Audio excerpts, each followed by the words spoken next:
Some say this place is cursed, others believe it holds a hidden treasure.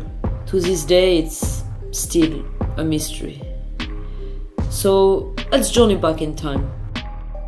We are at the end of the 19th century and Europe is being ravaged by tuberculosis.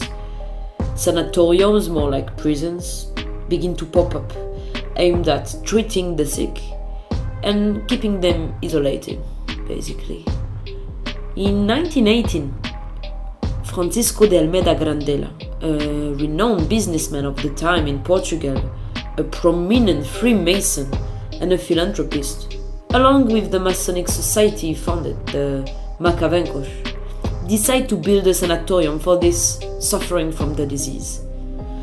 The Macavencos society was pretty famous in Portugal back then. They even had a hand in the revolutionary plot that led to the establishment of the Republic in 1910.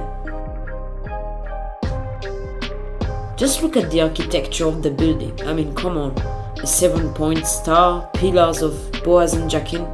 All signs point to this sanatorium being a Masonic work, of course. The peaceful town of Cabeço de Montachique was known for its fresh air. It was a perfect spot for a sanatorium. But as they lay the first stone, the project's architect suddenly dies.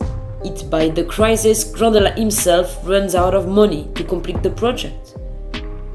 The Freemasons organized the crowdfunding among the brothers and they raised a substantial sum, enough to see the project through.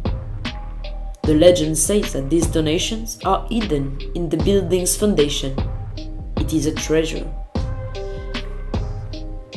But here is a twist of fate.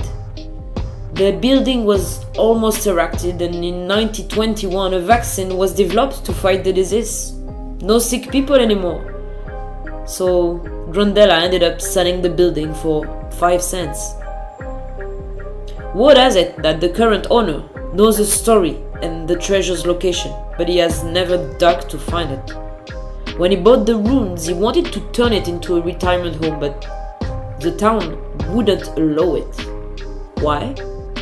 They said that the place is cursed and nothing will ever be built here. From what I understand, the hatred and the fear of Freemasons by the people, basically, had created this legend about a treasure and about a curse. Despite the legends, I didn't sense anything bad here. I actually found the place beautiful, peaceful, and welcoming actually. If nothing will be built here, maybe that's a sign that the sanatorium is here for us to tell the story of its founder and to remind the Freemason Grandella.